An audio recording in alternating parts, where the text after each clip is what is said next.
Hello, ladies and gentlemen. I have a very special guest and a personal friend of mine, Jim Jesus. Define friend. Well, and we're going to talk about the state.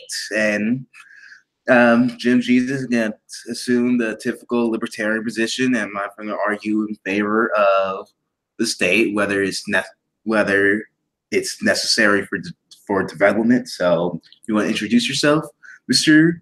Jesus? So yeah, I'm Jim Jesus, and I'm getting feedback. Do you have headphones? That'd be great. Anyways, yeah, I'm Jim Jesus. I'm a formerly national syndicated talk radio show host. I started out being a YouTuber, then went to that, and then went back down the totem pole back to being a YouTuber. Again, I'm also a podcaster. I host the Lulberts podcast. And as of right now, that's currently it. Oh, and a fistful of might. Yeah, I'm an anarcho-capitalist, but I'm not the typical Austrian anarcho-capitalist, nor am I a deontological nappy-headed Lulbert, as I like to call them. I take a kind of different perspective of it, kind of from the David Friedman kind of school of thought on this. And yeah, that's it. Yes. So you want to give out why you're against the state overall? Well, I mean, you're arguing the affirmative. Maybe you should give reasons why you want a state. I mean, you say I want a state. I just want to understand why we ultimately need the state and why the state is inevitable. That's my position on it. Okay. So, like most other firms, I don't think that a monopoly is the best course of action for the betterment of the people that it's trying to serve. Competition is always a good thing, and I don't think that it stops in essential services like infrastructure, like military, like courts, like roads, and law enforcement. Sorry, I'm being distracted by cats, and even more so, I don't think that these services should be held by any sort of a monopolistic entity. And most importantly, the reason why I oppose any kind of statism isn't from some sort of deontological ethical prescription, but just that you have this entity, this monopoly on the use of force that basically can attract the worst of people, and historically that's always been the case. Politicians are some of the worst people in the world, and it leaves the door open for people who want to corrupt that system, and they do it at every instance and every opportunity. However, if it's decentralized in a way, it incentivizes better actors to get in the marketplace and compete for their customers rather than domineering over them. So yeah. Okay. Let's see. I like to say I'm still right-wing. I won't hold so strongly to the libertarian label, but I'm still leaning towards that direction, but not as strongly as before. In more recent times, I'm moving to a more conservative position on the state. Is to say that the conservative interpretation of the state always arises from security, from a threat of danger, from external outgroups, and the state needs to monopolize violence to protect their citizens, and to also protect from external outgroups. And I do agree with you that the states, the worst tend to get on the top of the totem pole, but when societies fails to monopolize violence, you get actual gains. You get the Mafia. In Sicily or in Italy, the state was typically seen to be weak and functional, and you have these groups basically offering protection, but they're rent seeking, they're criminals, and it's sort of hard to get away from that type of that nasty culture, those nasty mob activities, because they do inhibit growth and human development. With the state, though, when the state able to gain legitimacy in its functions, it's able to actually deter much greater violence in societies. Like, um, for example, how um, sorry, I'm kind of rambling right now. For Following. okay, for example, although this is although sort of backtrack, United States is a special case because for one, its government did entrust its people for their own protection for the longest time. Sort of built into our Constitution. For one, the citizens and the government do share the legitimate use of force, i.e., the Second Amendment. But in more developed European societies, um, such as France, the UK, and Germany, they sort of took a more opposite direction in the sense that the citizens entrusted their governments for the legitimate force of violence, for the legitimate use of violence for protection as a deterrent, and those societies tend to be really law abiding as a result, due to the fact they have a much greater trust within their government. Any response? Okay, so there's a lot of stuff to go in there. First of all, let's kind of go over the external force. No, that's fine. Because I take notes. I'm not a degenerate. So so the external forces factor. Now there's a misattributed, or actually it's a completely bogus quote from Isoko Roku Yamamoto, I believe, who was a general in the World War II. And this kind of quote gets thrown around a lot, but it's completely bogus. But the reason why we haven't gone into the U.S. Land is because there's a gun behind every blade of grass. Now, even though the quote is inaccurate, the sentiment was correct, and that is why a lot of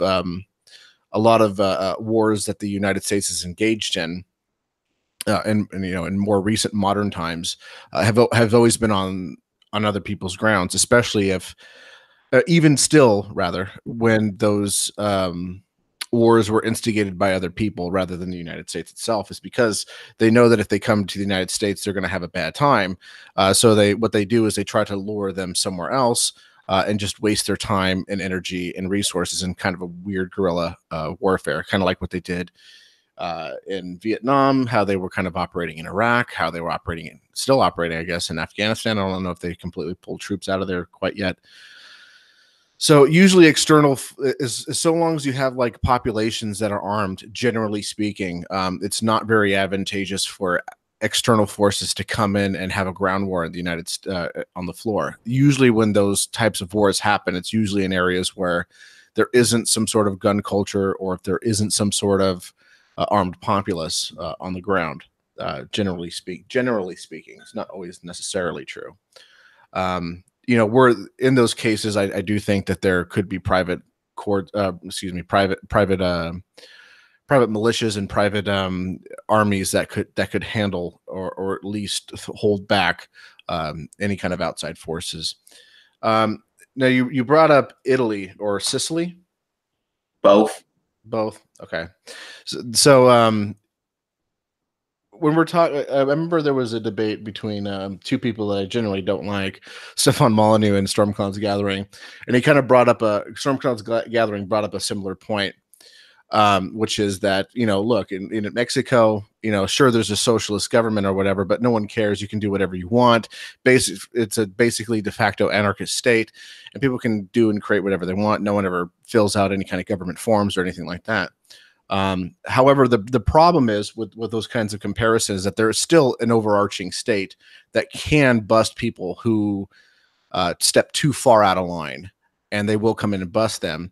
So there is an incentive for these types of firms that are kind of coming about, including the mob, to get big, but not too big, because once they get too big, then the state will pull their resources and fight these off, and it won't allow for any kind of private arbitration or private security forces to try to fill in the gap where the state is there, because the state is more threatened by competition than they are by organized crime. So yeah, there you go. Okay. But in the cases of Mexico and Italy, I said that they overall have a very weak and very functional state. They don't perform a task of a functional and efficient state, like say United States, where it actually does, for the most part, enforce their laws and have a very, and they oftentimes crack down on organizations such as the Italian mob and gangsters and other things. With Mexico and Italy, is oftentimes that the state is complicit with street violence on that level. It's much harder to get rid of that level of corruption in those societies overall, because the state in itself is complicit in those crimes, in those I forgot that word thing.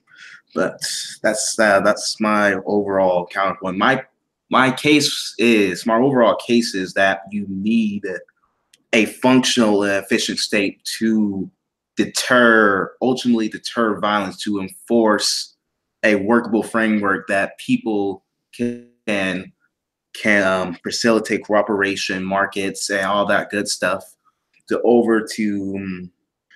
facilitate development, economic growth, and all that good stuff. The ultimate role of the state is more as a safeguard, a night watcher overall.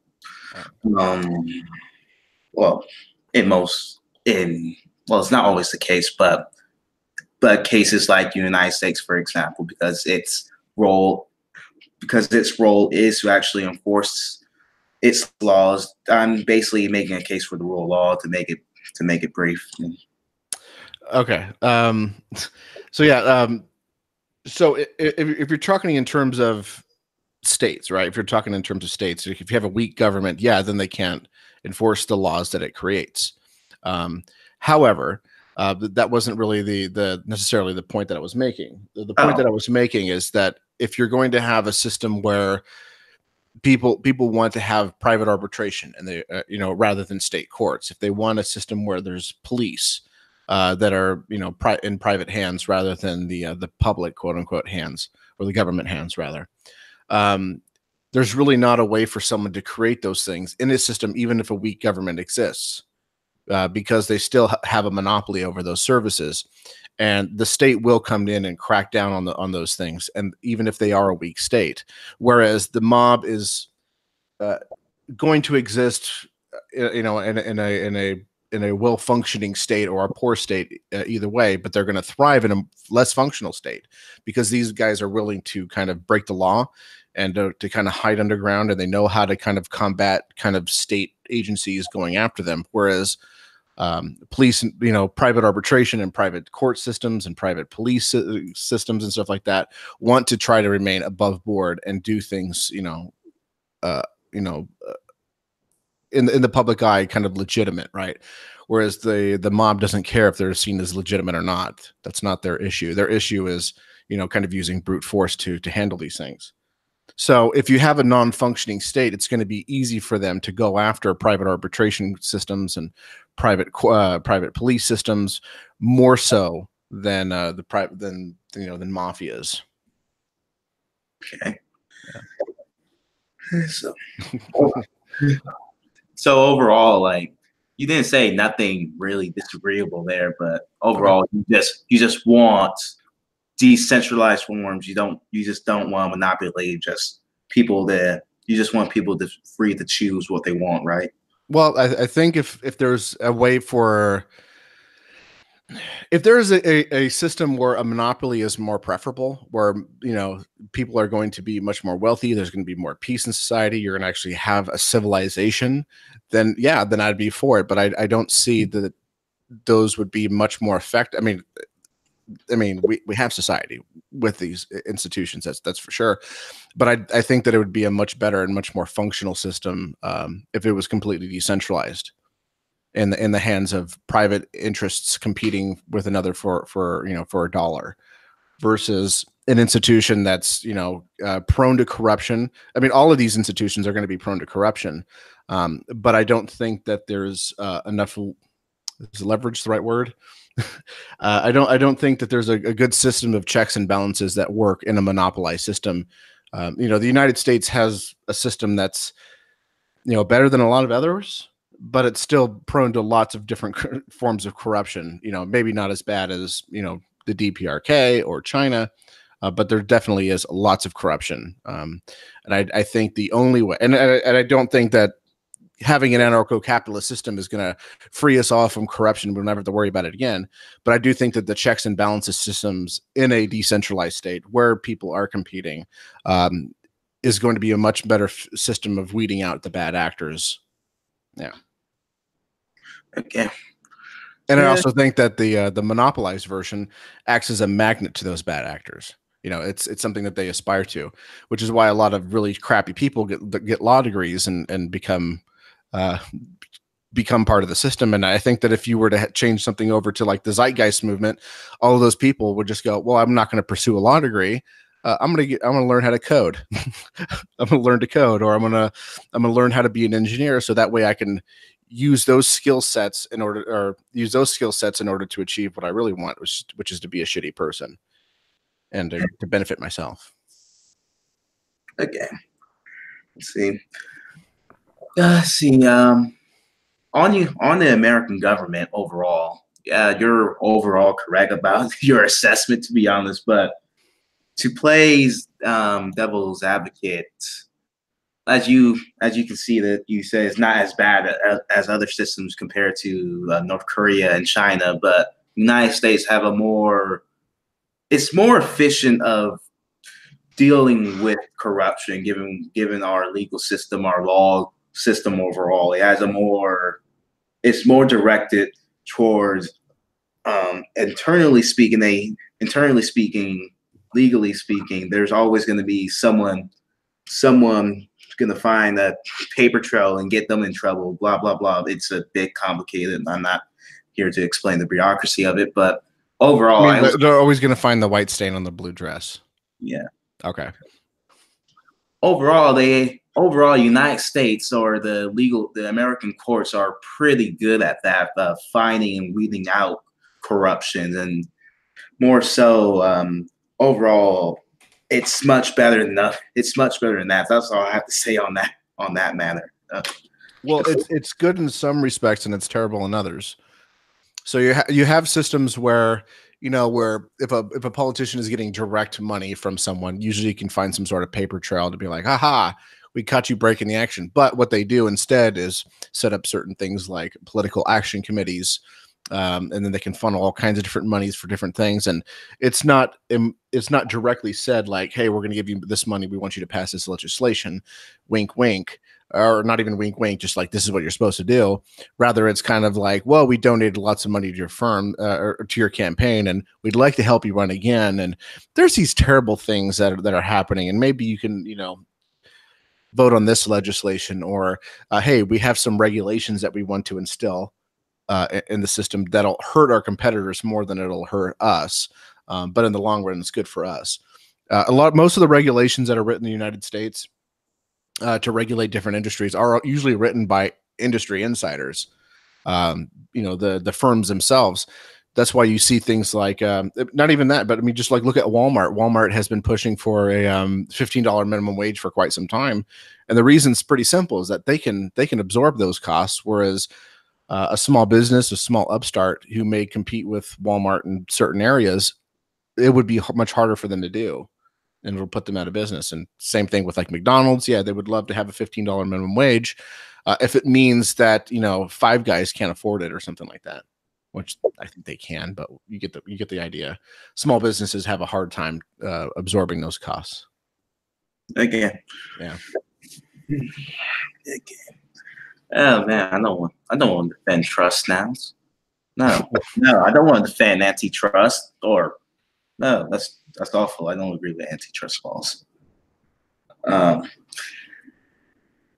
We should have thought this through, to be honest. Was that the did I sway you? No, That I win the debate no, already? like we still agree like on a bunch of things to be Okay. honest. Yeah.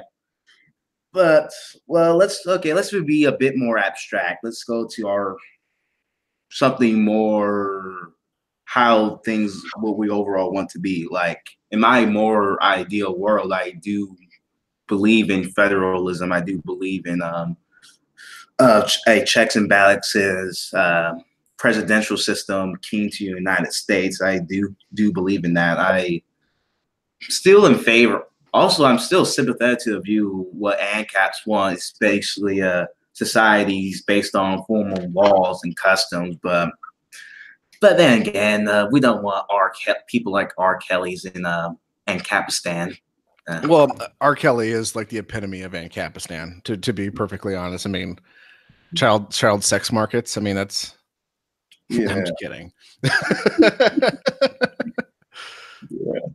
Yeah. So are you asking me like how will R. Kelly be dealt with? My asking is like, what's like your overall? You're still anti-state, but what's your overall ideal system? And we'll address to that. I mean, the best answer is I don't know, but I do know that there are plenty of ways that we can kind of gauge on how things would work based on how we've seen things in the past or even in current areas. So we can kind of look at like, how would, how,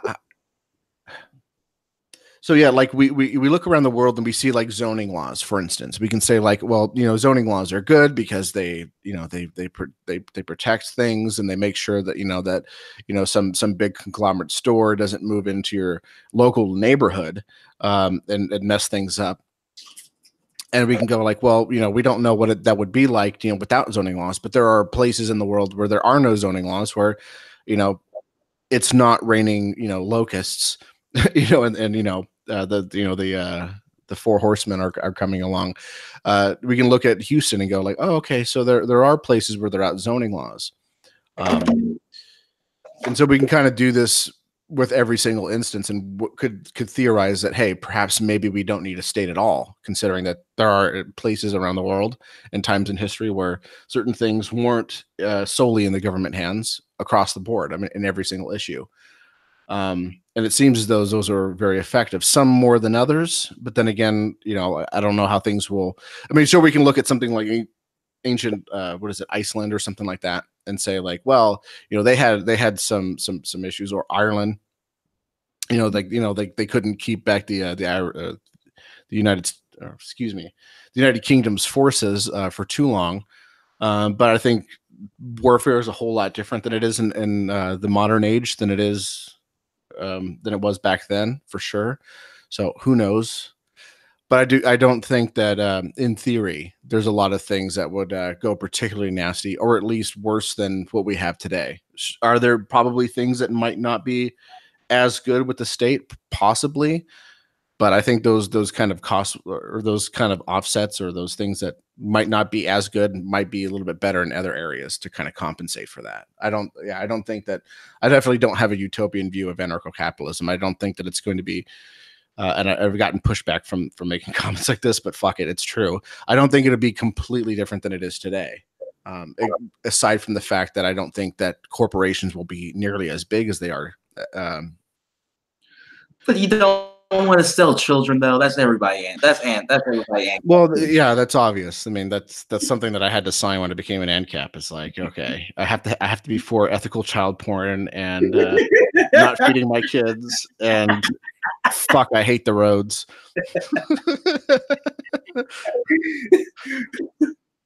Okay. Overall, but one thing I just want to say this because I know there are some people in the nosebleeds after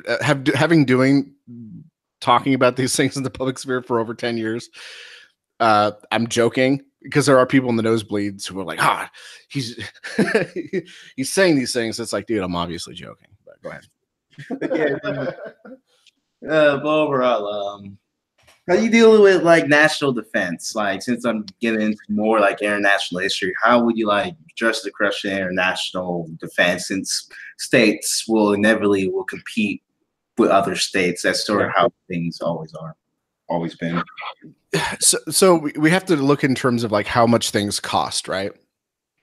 Yeah. And so like if two nations can some sort of come to a like a peaceful agreement, they're going to want to do that over initially going immediately going to war, because war is very costly, very expensive. Armaments are expensive. Paying for troops and quartering of these troops are very expensive. Flying them around the world is very expensive. Paying some sort of like reparations to the families when they pass away is very expensive. All this stuff is very, very, very expensive, and that's not even getting into like high tech weaponry and all that stuff. That's very expensive. And not only that, but having to be answerable to your population, like, oh yeah, we went to war against this state over trade issues. That's a little bit silly. So a lot of the times they're going to want to come to some sort of negotiating table always, before they want to strap in and go to war. There are examples where that's not necessarily the case. A lot of kind of fascist and communist regimes are very quick to go to war over the others. So I mean, it's not necessarily saying that it's always the case, or it's going to be like necessarily true for most instances. Yeah, but when you're looking at states like, you know like an anarcho-capitalist state, where they're going to be, oh, why would we want to work out some sort of a trade agreement? We want to trade with you. We want to make more money. And we definitely want to get a lot of goods from your country, no matter what country it is. To a certain extent, most countries we want stuff from. So we want to trade with them, and we want to be good neighbors with them. And usually the worst way to get in conflicts with neighboring is setting up some sort of trade protection, some trade rules, and trade barriers completely. That's a lot of the reasons why a lot of wars kind of develop. Not all of them, of course, but that usually seems to be a common thread with a lot of international issues. Then you have issues, like with the Middle East, where it's completely ideological.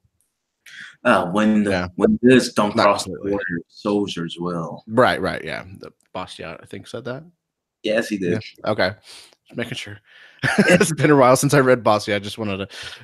Yeah, but so so there's always going to be a cost to war, and states don't want to go to war initially, generally speaking. But there are instances where that happen, and I don't think it's very advantageous to have a war with a nation that doesn't really exist in terms of like a nation, where you can't go in and take over the governing institutions and seize power, because the population doesn't have one, or they're resistant to any sort of monopolized uh, agency coming in and dictating what they want, at least on the whole. So they're going to be very very resistant to that. And if you look at something like the Vietnam War, the U.S. lost that war. A lot of people get upset when you say that, but they definitely did lose that war. And how this little bunch of ragtag, not even ragtag, how this area kind of fended off one of the greatest empires, was just kind of like hurting them a little bit and running. And make the cost of war way too expensive for them to continue going, which was actually the Al Qaeda's kind of tactic against, or the Taliban. Was it either or? I think it was the Taliban. The Taliban's kind of tactic against the USSR, and which kind of helped bankrupt the entire nation. So yeah.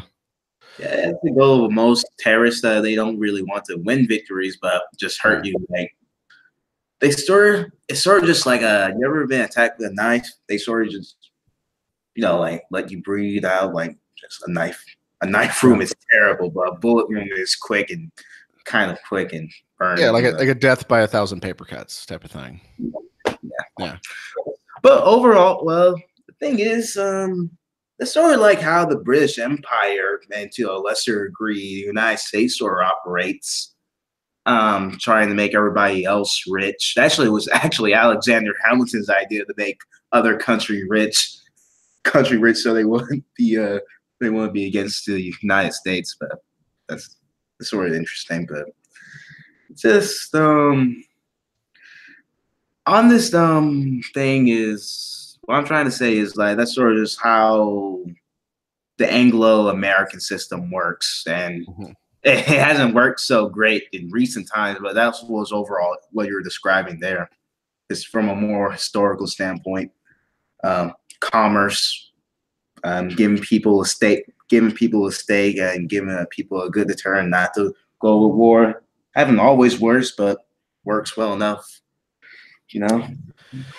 Generally speaking, it's true. It's not always true. Again, you have like the Nazis, you have the USSR would just to go in and just seize as much land as possible because they had some sort of ideology that said that we're the best and everything is inherently ours. Fuck you. And you have like the Middle East where they have these kind of bizarre kind of religious beliefs, that say that we need to go and take everything. But generally speaking, like most civilized countries, like Japan, or even Japan was a fascist state, but you get the idea. Not anymore. But you have like most civilized states, they don't want to go to war. The chances of something like a World War II happening today is going to be kind of an off thing because a lot of these countries are just like, look, it's a whole lot easier for us to just trade with this and have our personal disagreements to ourselves. We really don't need to go to war. Sure, you have institutions like the EU, which arguably does help these nations kind of not fight with each other so much. But I think a lot of it has to do more now with like they realize that look, it's so much easier just to trade with each other than it is to fight with each other. And so long as you don't have like some weirdo at the helm of of a dictatorship, usually things are going to be okay. Yeah. Okay. Other question that most people ask ANCAPs. What about? That's sort of a mean question. No one really actually cares about the roads. But the road's already built. There you go. A friend of mine used to joke. A friend of mine. We used to joke about colonizing the moon and solving the road problem. Microgravity. There is a book there's already kinds of deal with this, deals with all these things. It's called The Moon is a Harsh Mistress. So I guess that's a good primer. if you want to understand how you can create it from scratch, I guess it's sort of a decent blueprint, which is interesting because I think I haven't read the book. It's just always been in my reading list, and it's just mostly because I'm not a big fan of novels. But if I recall correctly, there's kind of like a part in there where they kind of realize that like why would you need this monopoly institution to enforce contracts? Why would you even want to write a contract with someone you didn't trust to begin with? And they just found it so bizarre that that's the way they did things on Earth. I guess that's sort of true. I still think you're probably going to want to end up doing contracts with people you're not necessarily sure of. For instance, I had a bunch of flags made, and I had them made in China, which I didn't trust them, and some of my suspicions turned out to be correct with some of them. For the most part, it was okay.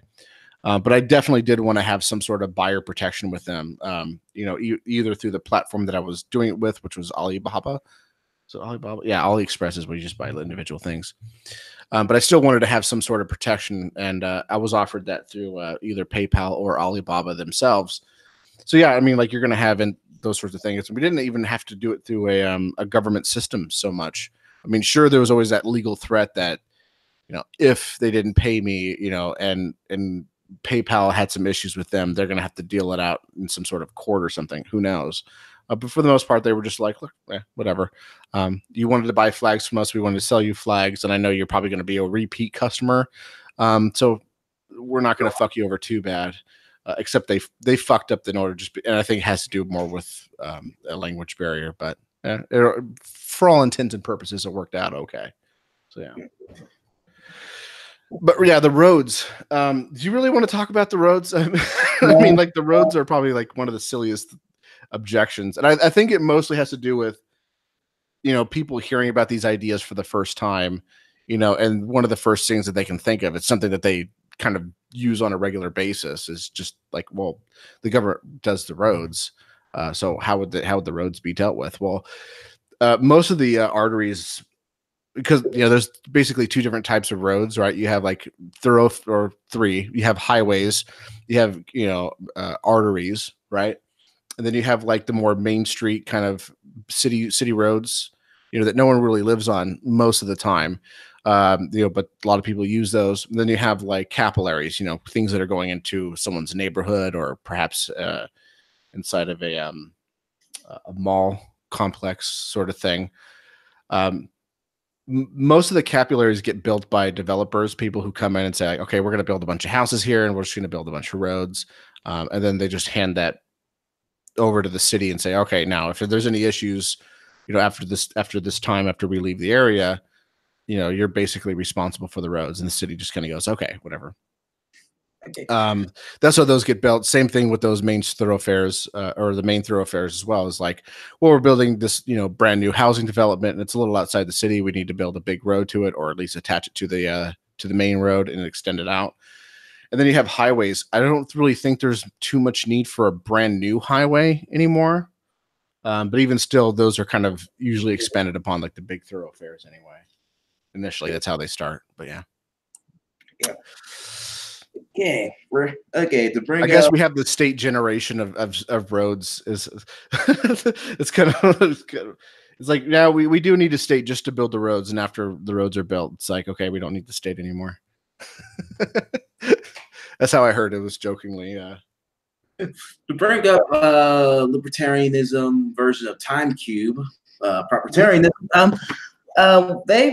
They advocate for common law, and for overall, they will probably bring up that common law is like overall better for ensuring ensuring stockholders protection and investment protections. Like it's really good for upholding a financial system. Overall, that's there's a book called what's his name? There's a book called The Great Degeneration by British historian Neil Ferguson, and he cited a series of studies demonstrating that common law is overall better for upholding financial and economic security. Yeah. So, do you have any any takes on how the law ought to be? So there's lots of things in proprietarianism that I think are good, but a lot of that stuff usually comes from other places, and a lot of those things that come from other places are usually incorporated into things like anarcho-capitalism. And so all that stuff I think is great. And then when it comes to common law versus the law that we usually have in the United States, like, yeah, it seems like common law might be a better system. No, like we technically, the United States is a common law nation. Okay. All right. Okay. But so I mean, there's things that are interesting in it.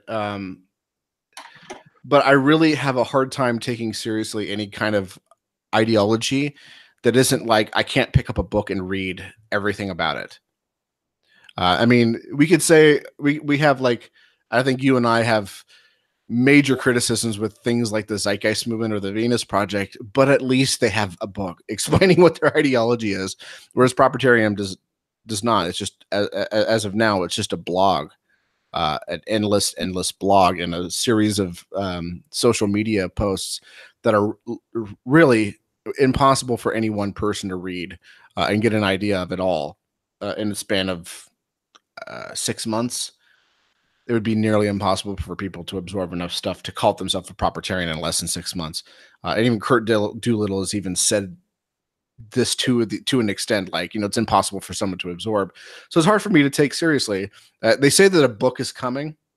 Yeah, Kurt is writing a book. Yeah, someone just said it right now. So yeah, Kurt said that he's writing a book, but until that book comes along, it's really hard for me to take seriously. And and again, the Zeitgeist movement, the Venus Project, had books and resources to kind of lay out what the whole their ideology is from the very beginning.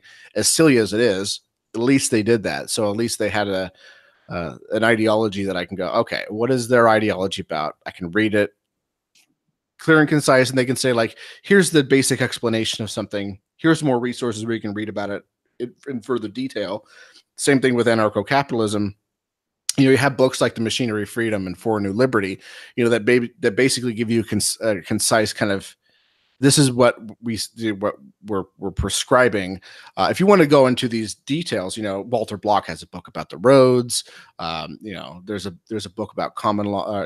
Friedman has written books about how these legal systems can work in an anarcho-capitalist system, in all different types of flavor, and all of them have different disagreements with each other on the smaller aspects of things. But in the case of Kurt Doolittle, it's like, well, you just haven't read enough blog posts yet. I really don't have the time to absorb 6 months for me to absorb all this stuff and go, yep, this is crap.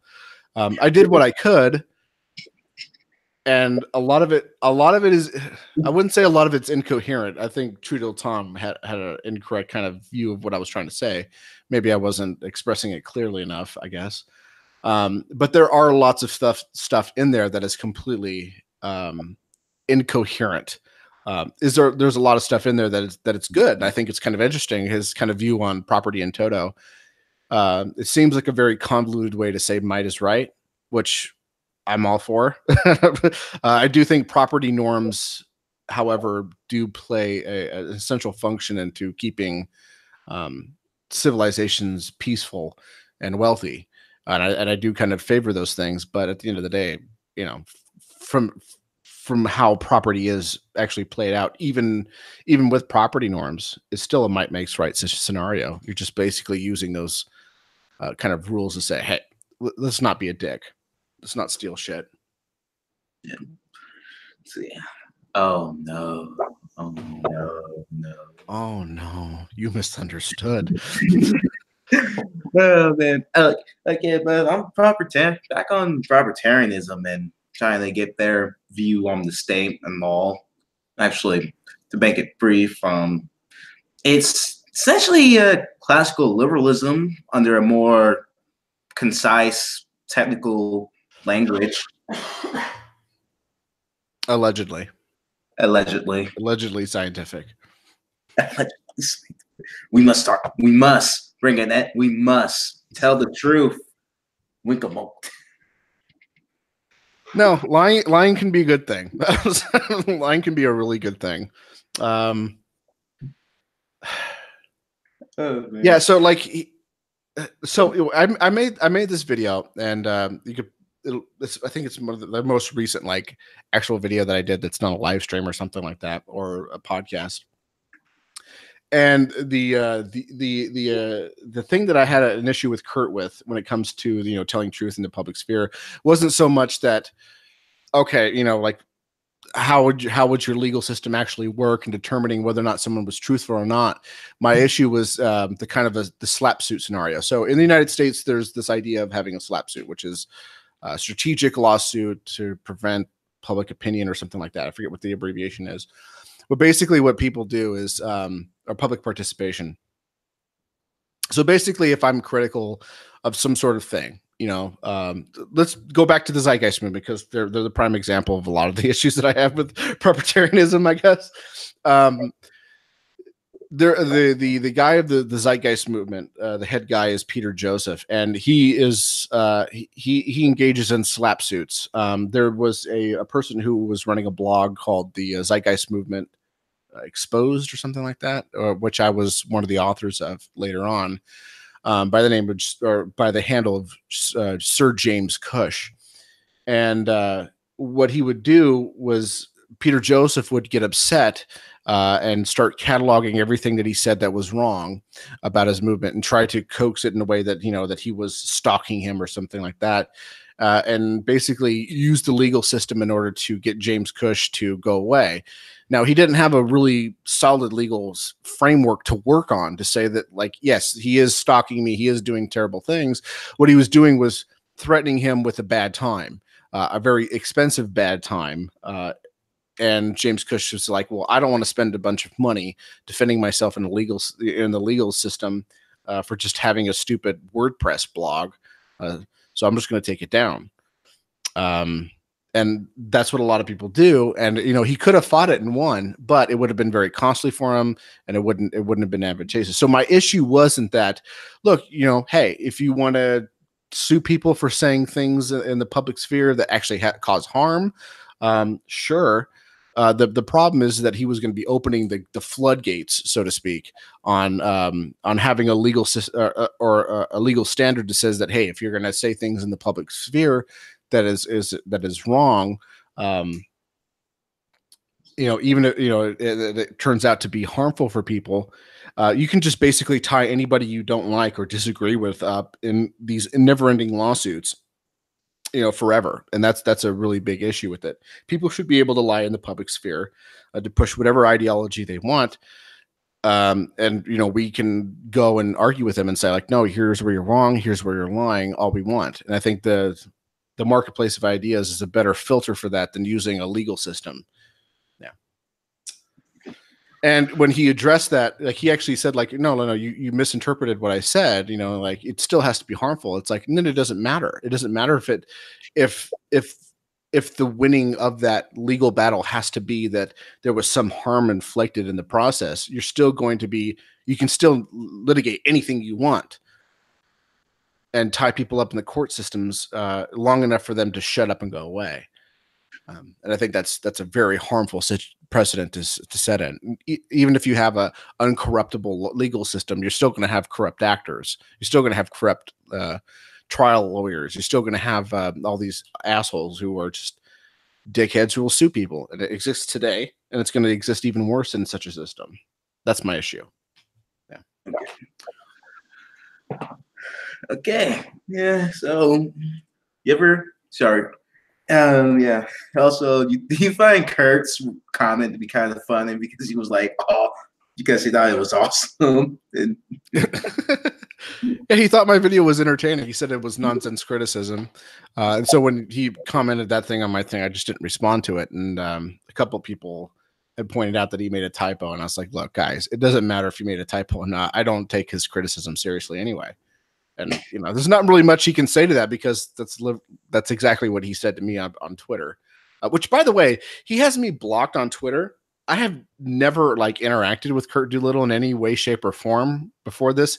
I didn't even know who he was when he blocked me, and I kind of pinpointed where exactly what happened was. I guess you had did a follow Friday thing or something like that, saying like, here's the people that I like to follow on Twitter. I don't even know if it was for Follow Friday or whatever. Yeah. And I was on the list, and Kurt Doolittle was on the list, and so was Academic Agent. And anyways, someone was taking issue with Academic Agent being on that list, and Academic Agent jumped in, and they were all arguing. And for some reason, I think all I ever said in that thread, so the only tweet that ever existed at me adding Kurt Doolittle was just saying, like, hey, thank you for whatever, for linking me on my Twitter or whatever. And because that fight existed, a whole bunch of people got banned in that thread, including me. And I didn't even know who Kurt Doolittle was until many, many months after that, when True Deal Tom did a video about him. And that was it. And I was like, okay, well, this guy blocked me. And so anytime I had to do research for my video and try to figure out what the fuck he's saying, I had to log into my other Twitter account to peek around on what he was saying. So that's weird. An Academic Agent also blocked me as well. And I was like, I wasn't even involved in that little shit show, but apparently I was enough to get blocked by saying, thank you for linking my Twitter account, I guess. Yeah. Which I don't mind being blocked by Academic Agent. That's a shit show. I don't want to be involved with in any way, shape, or form. So it's a good thing. Yeah, true. Yeah. Speaking of that, you keep on asking me what got me interested in proprietarianism and why I like them. Let's see. As I got introduced to him by True Little Tom with his video on the non-aggression principle, and the main idea of True Little Tom non-aggression principle was to advocate a state of nature to sufficiently to achieve a state of freedom, a state of liberty. And he thought that Rothbard's Robertson Crusoe Island analogy or thought experiment was really, really flawed to begin with. So he sort of just borrowed from Kurt's do a little criticisms, put in that video explaining that the state of nature in and of itself is a very violent and parasitic state, and we need to suppress our parasitism so we can achieve property, society, civilization, by lowering time preference, all that good stuff, so we can achieve freedom. And since then, I've been following him. Conducted 2 interviews on my channel. First, the thing with I should have. Remind me later. I'll post a link to those 2 interviews on my thing, because I had someone ask about that. Like, where were those interviews at? It's like, well, I showed the videos. You can just look up the titles, but yeah, I should probably link them that way. I don't have to deal with it, or put them in a card or something. Okay, the first interview.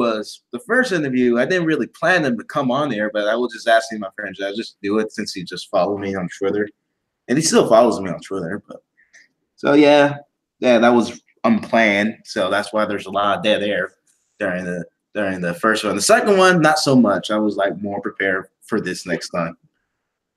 Yeah. Okay. Yeah. Yeah. So yeah, going back to Rothbard, like, I have some definite issues with Rothbard,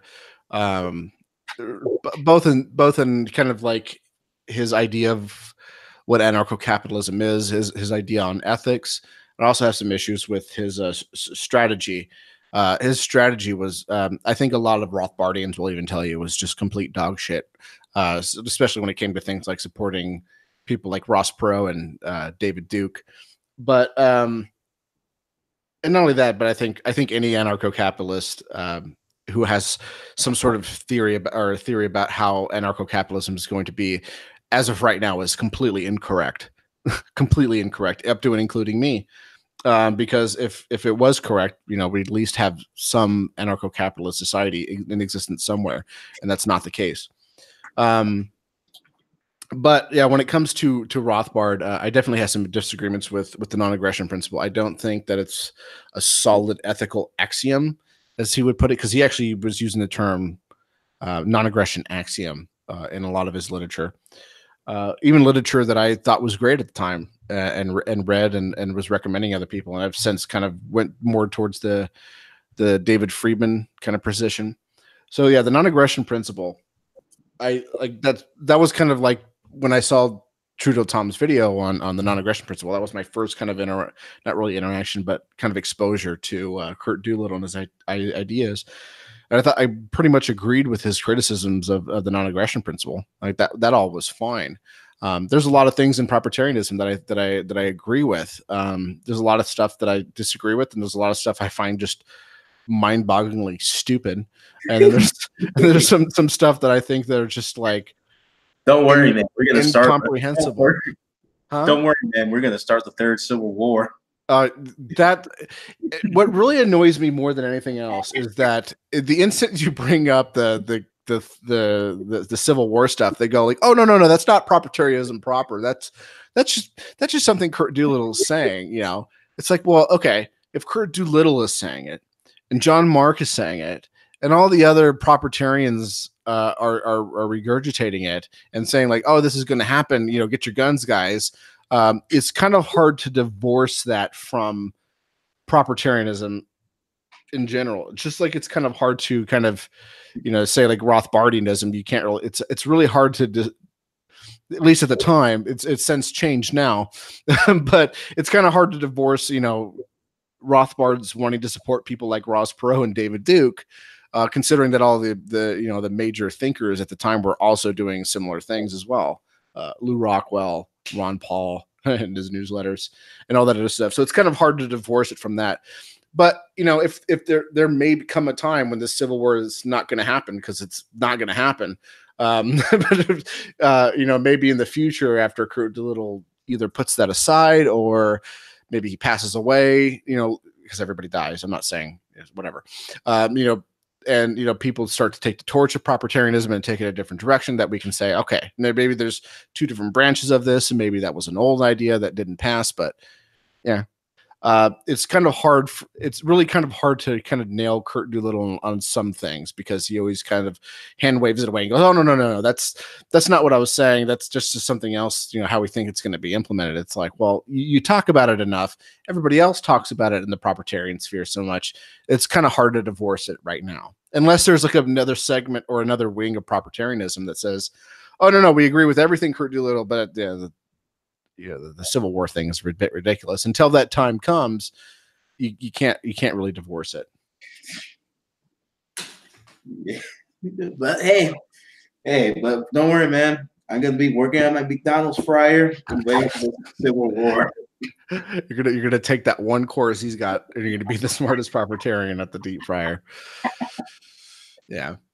But by the way, like, I haven't gotten any pushback about that part of it. But to be fair, I've said similar things about taking courses at the LVMI. So like, oh wow, you're gonna go get your degree from the University of Ludwig von Mises Institute. Well, that's great. I'm sure that'll come in handy when you're changing out the deep fryer oil at McDonald's. So I don't necessarily limit it to that.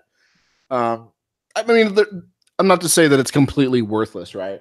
Even if the Propertarian Institute finally gets all their courses online, it's not completely worthless to say, like, I'm an Austrian, I want to pursue a course in economics, and on the side, I also went to the LVMI and got my certificate that I completed some course there. On top of that, that's okay.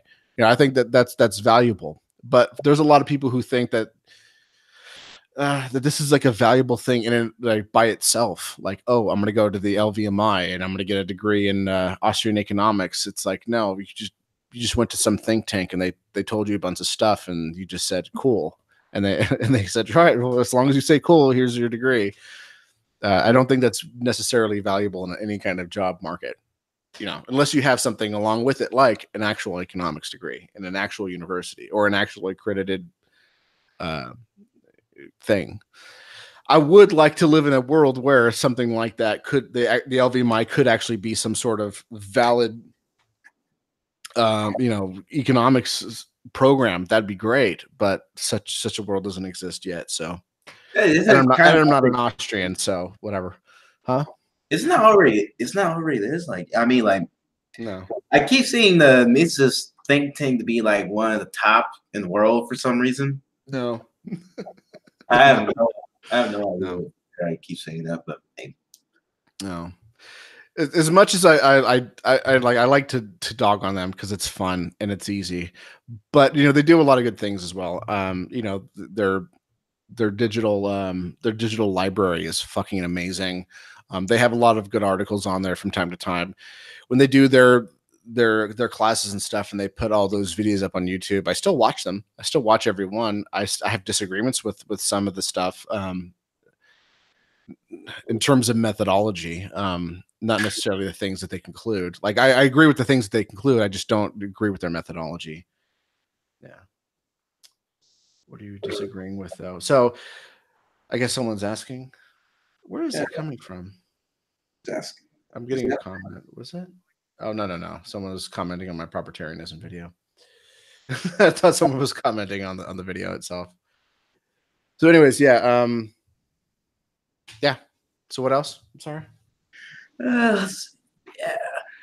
Well, I bet once upon a time, let's see. Back on the original topic on the state, I also said that the state is sort of needed for human progress and development.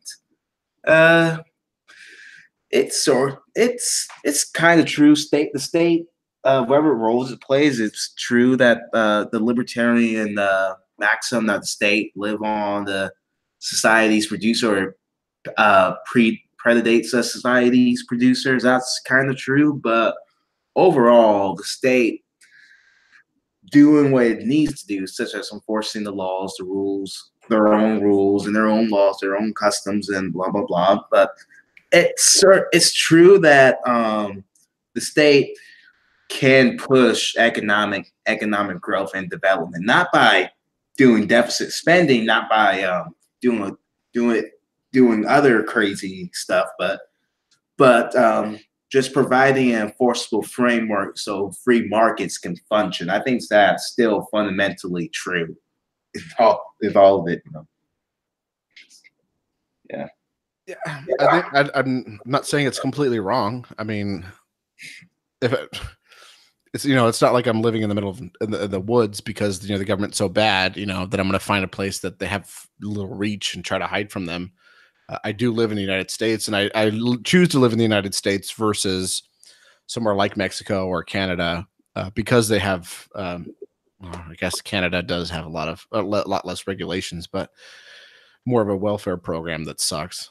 But I choose to live here at this particular point. Even sure, I have to pay a bunch of money to leave, but whatever. I choose to live here because I can, and it's a whole lot of a better system than a lot of other options. Probably not as good as some others. So I'm not going to deny that the United States has a system that's beneficial to me. However, I don't think it's as preferable as it would be without the state. I do think that there's a better way, which is what I advocate. But I'm not going to say that the United States is total dog shit. There is a lot of dog shit, but it really depends on how much crap you want in your sandwich, right? I could go to the DPRK where it's just 100% shit versus the United States, which I get a decent Reuben, but they still want to put shit in the mayo. I think there's a sizable difference between the amount of shit that I want in my sandwich, right? So you're saying is that you live in a society. We live in a society. Gamers rise up. Yeah. Gang, man. The gamer is the most oppressed minority. Obviously. Yeah. Let's let's see. Jim Jesus just confirmed that he's a gamer and he lives in a society. Mm-hmm. How do you feel about this? Actually, we don't live in a society. Nice spooks nerd. Hey, oh man, I forgot everything. Everything is a fixed ideology and spook. Mm-hmm. I'm in. Dang. Well, Mike speaks right. So can I just beat you up and take your stuff? Because I'll beat you up. You're just a dumb high school kid. Fight me IRL. See. Do you want to get into egoism and Satanism and all that jazz? Yeah. Do you have disagreements with that? Egoism?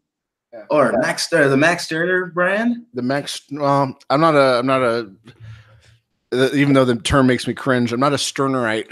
I do like Max Stirner. I think he kind of proposes a lot of interesting kind of problems with a lot of philosophical kind of constructs, especially in terms of deontology and stuff like that, even consequentialism and utilitarianism. Basically. But I think my disagreement comes with the idea that you can unspook. I ended up starting a podcast that did one episode, and I never did another one after that because I started coming into some issues where I realized that you can't really unspook the right, which is what the name of the podcast was, Unspook the Right. And I also realized that you couldn't unspook the left, even though the left is one of the main kind of people who like to push Stirner's ideology. Well, I started realizing ideology. Like it's not ideology, Stirner. Well, they've turned it into an ideology. That's the issue that I'm taking up. It's like, so like a lot of the people who talk about Stirner and love Stirner, not necessarily true. A lot of far right people like Stirner too. A lot of the people who push him today are on the very far left, the anarchist left. And one of the things that I found was I joined some Stirner meme group, right? It's not even like an area where they're trying to have discourse about Sterner. It's just, hey, let's shit post about Sterner. And someone told me to go in there and say, hey, that I had these flags for sale. One of which is like it's supposed to be like the Kekistan flag, but I took off all the 4chan stuff and put like a big Ghostbusters logo, and in the very bottom corner is Sterner smirking. And someone was like, hey, you should go and see if anybody there wants that flag. And I said, okay. And when I did, everybody freaked out because, oh my God, on my Facebook page, there's a picture of me standing in front of an anarcho-capitalist flag. And I'm a spooky nerd for saying this. And the person who was leading the charge against me was a person who had a big anarchist logo on his thing, and it said taxation, or no, property is theft. And I was just going like, you're sitting there calling out my spooks, but your avatar is far more spookier than mine. And that's when I realized that that the left couldn't unspook themselves. The right can't be unspooked. So why bother trying? And that's when I end up finding people like LeVay, who had a lot of kind of, I wouldn't say that it is a type of egoism in the same respects that objectivism is a type of egoism. But what he was saying was like, look, people are going to have want to have things like symbols and traditions and rites and rituals. And why subscribe to some that aren't true? You're going to want to have these things for yourself. So why not take up some that are completely made up by me? And I was like, that's a good point. Why not? And I know in the back of my head that all of these things that I do are completely just thought up by some guy in San Francisco who just wanted to be an edgy dude. I'm completely fine with that. And there's no bones about it. He doesn't try to hide this. He's very upfront to say like, hey, look, these symbols, I just went through different books and found them and took them, and we're just gonna, we're taking it back, and I'm okay with this. And I find value in having spooks of my own, so long as I understand that these spooks are what they are. They're just something that some dude made up, and I'm okay with that. And that's how I kind of got into Satanism and kind of started moving away from Sterner. Not completely, but I think there's a lot of value in Sterner's work, but I don't think you can unspook. I mean, the left can't unspook themselves. What makes them think that I'm going to unspook the right? So, okay. Let's see. About 2 weeks ago, I have a Swedish person named Pullman, and he's sort of an existentialist, absurdist sort of character, a very charismatic person. But and we ended up talking about Max Stirner, and he said he doesn't really like Stirner because if you take Stirner's line of thought seriously, you're just gonna end up messing your stuff up internally, like really messing yourself up pretty badly, because you have no institutions, you have no traditions. You're kind of like you're kind of just like there. You're kind of really hyper pessimistic. Well, not his own word. It's more like you sort of just have this existential dread. And he also brought up Burks is explaining that we sort of just need these things just to even function and to be a healthy person, Yeah. To an extent, I agree with that. But I do think where I find value in Sterner's work is just to really kind of rattle my cages and go like, hey, all these things that you really believed in, like all these weird ethical prescriptions that you thought were 100% true. It's like, no, they're just things that people made up. And it's all inside of your head. That's a good kind of start. It's kind of Nietzsche kind of talks a little bit about this, I guess, too. It kind of rattle the cages, but at the same time, he says like, but unlike Stirner, Nietzsche would say like, people need to go out and try to find value and find things that, that are worth it instead of just staring into the abyss, right? Because eventually the abyss stares back into you. Egoism is for faggots who avoid responsibility. I can't disagree with that. I mean, this is coming from someone who actually calls himself an egoist. There's a lot of egoists who take this philosophy and bastardize it in order to try to try to justify shitty actions that they've taken. I think one particular person that we've ran into by the name of Blue kind of does that. But Stirner had like this thing that didn't use the word empathy, but he was definitely talking about empathy, where you're saying, like, yeah, like the only person that really matters in this world is you, and you should always look to yourself, because when you die, the universe ends. It doesn't matter what happens after you die, because you don't even exist. Your whole entire universe is completely blinked out.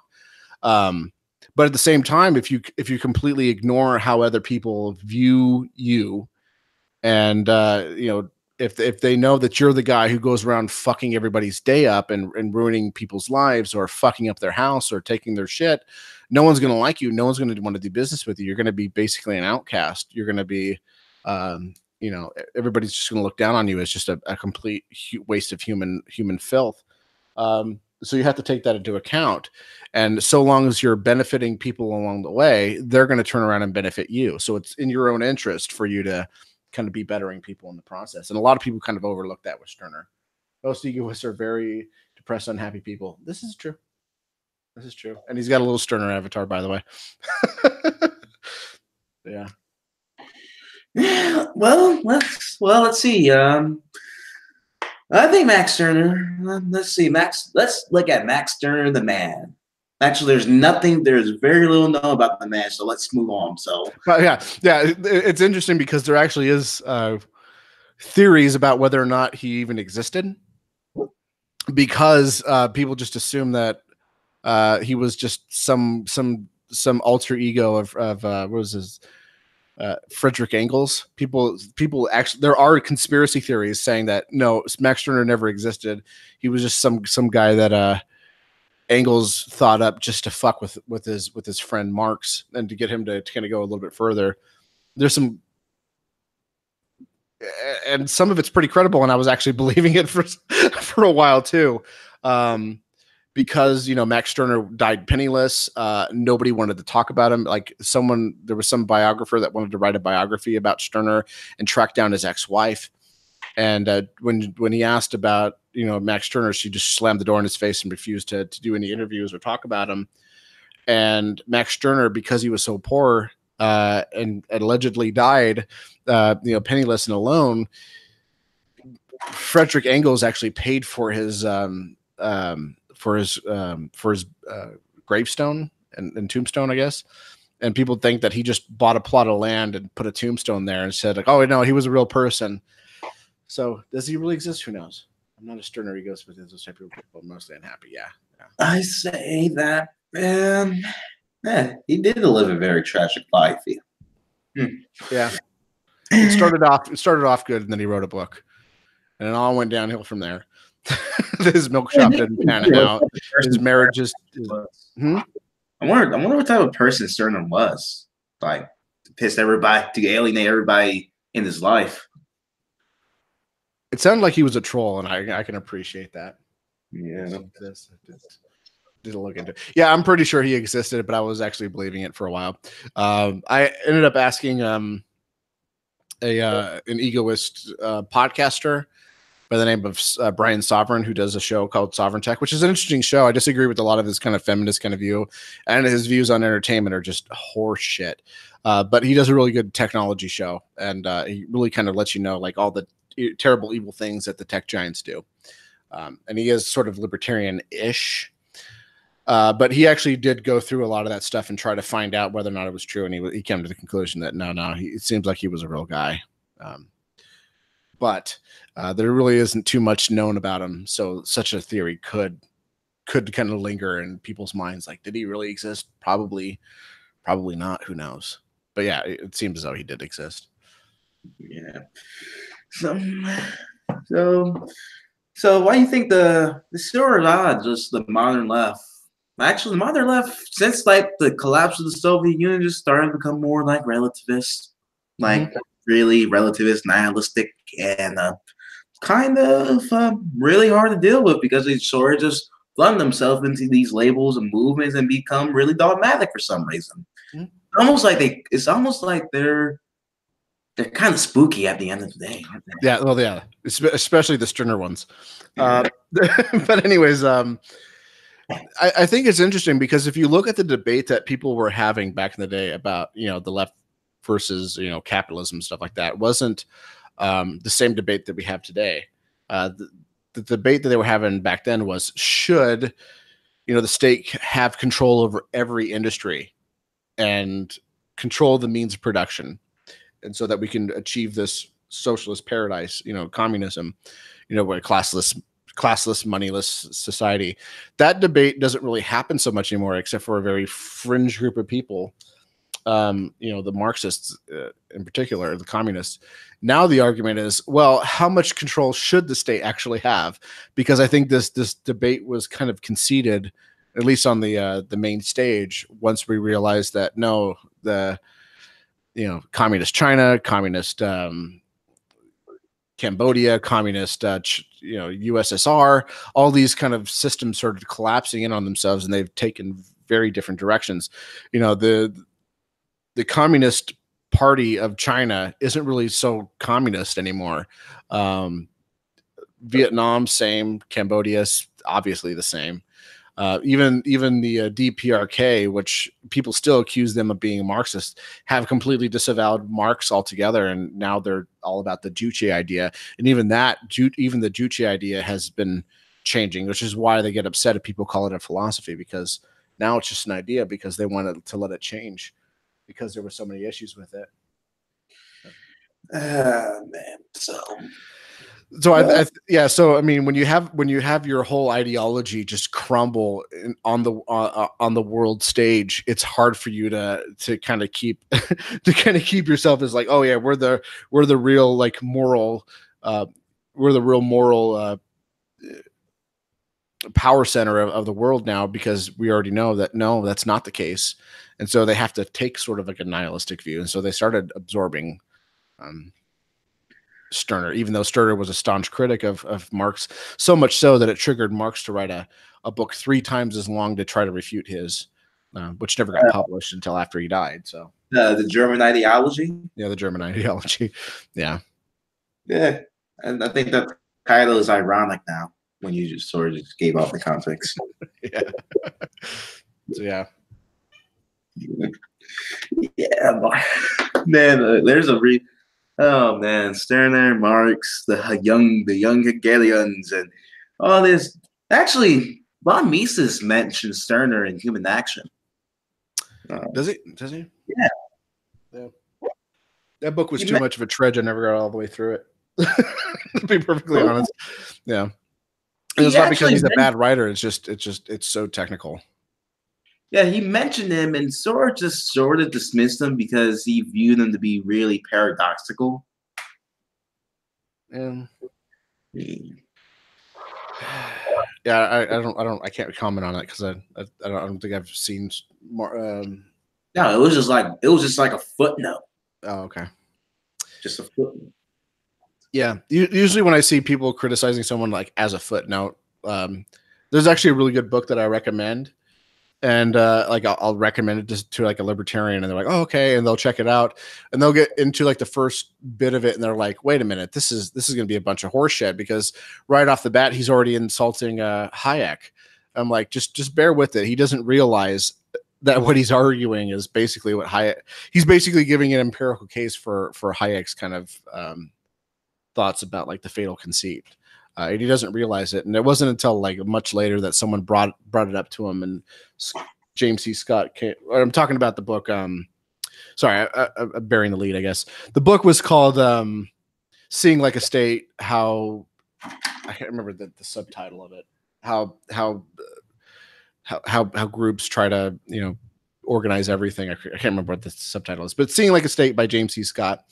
But in the book, he says like, yeah, like the idea that you have like these high modernist groups that can come in and just basically ideologically and literally terraform the entire country and start from the ground up doesn't work. It failed for Mao, it failed for Stalin, it failed for these kind of even in a small scale, something like Brasilia, where all they did was they said, we're going to keep the same social system and governance at all we're going to do is just build this city.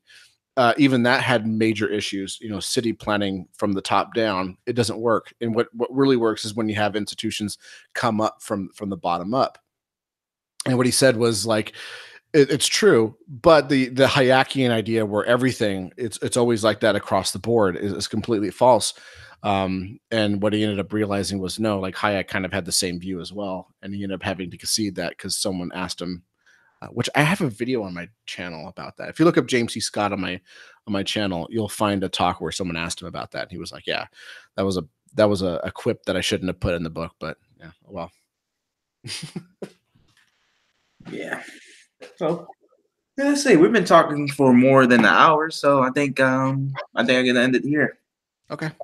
Okay. Thanks for coming on, and I will let you know when I can find a coherent definition of friend later. So yeah. I hope everybody has a good weekend and peace.